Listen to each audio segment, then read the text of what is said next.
मिलकर फैंग पर अटैक करना शुरू कर देते हैं। तो अब हम फैंग को देखते हैं जो कि बहुत ही आसानी से इन चारों को मारकर पीछे हटा देता है। तो ये देखकर कैटलैन अपनी फ्लाइंग स्वॉर्ड को यूज करते हुए फैंग पर अटैक करता है, पर अब फैंग की स्पीड इतनी ज्यादा थी कि वो अपनी 9 लाइटनिंग स्वॉर्ड को यूज करते हुए कैटलैन के सारी फ्लाइंग स्वॉर्ड्स को एक एक करके वहीं जमीन में दंसा देता है। फैंग की इतनी ज्यादा स्पीड और पावर को देखकर कैटलैन बहुत ही ज्यादा शॉक हो जाता है। तभी ली याओ पीछे से फैंग पर अटैक करता है, पर फैंग उसके अटैक को डॉज करते हुए उसे एक जोरदार किक मारता है, जिससे ली याओ उड़ता हुआ दूर जाकर एक चट्टान में जाकर लगता है। और साथ ही फैंग उस पर अपनी फ्लाइंग नाइफ से अटैक करता है, पर उनका टीम मेंबर बीच में आकर ली याओ को बचा लेता है। तभी उनका दूसरा टीम मेंबर फैंग पर अटैक करता है, पर फैंग बहुत ही आसानी से उसके अटैक को रोकते हुए उसे एक जोरदार पंच मारता है, जिससे वो भी दूर जाकर चट्टान में लगता है। तो ये देखकर उसके दूसरे टीममेट को बहुत गुस्सा आता है और वो फैंग पर अटैक करने के लिए आगे आता है, पर फैंग बहुत ही आसानी से उससे भी एक जोरदार पंच मारता है और फिर उस पर अपने फ्लाइंग नाइफ से अटैक करते हुए उसे भी पीछे हटा देता है। तो ये देखकर कैटलैन अपनी सारी फ्लाइंग स्वॉर्ड्स को इकट्ठा करता है और फिर फैंग पर एक साथ अपनी सारी फ्लाइंग स्वॉर्ड्स के साथ उस पर अटैक करता है, पर फैंग बड़ी आसानी से उसके सारे अटैक्स को डॉज कर लेता है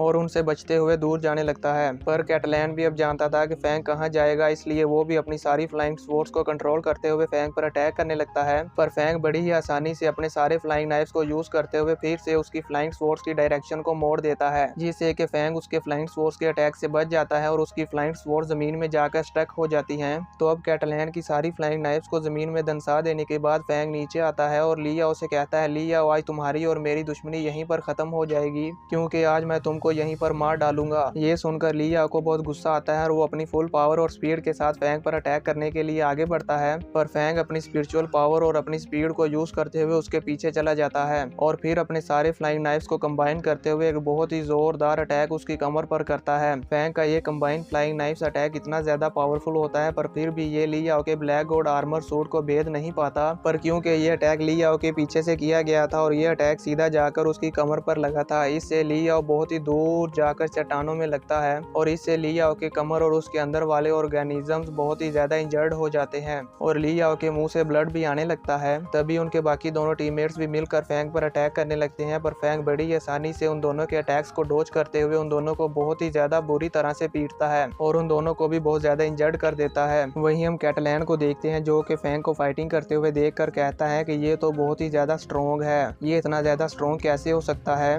इसको फाइट करते हुए देखकर मुझे लगता है कि ये high level God of war की पीक पर पहुंच चुका है और उसकी स्पिरिट पावर भी गॉड ऑफ वार के लेवल पर पहुंच चुकी है, इसीलिए तो ये हम चारों को इतनी आसानी से डिफीट कर पा रहा है और हमारे अटैक से भी बच रहा है। तो फैंग कैटलैन को यूं शांत खड़ा हुआ देख लेता है और वो अपने फ्लाइंग नाइफ्स को यूज करते हुए कैटलैन पर एक बहुत ही जोरदार अटैक करता है और फैंग के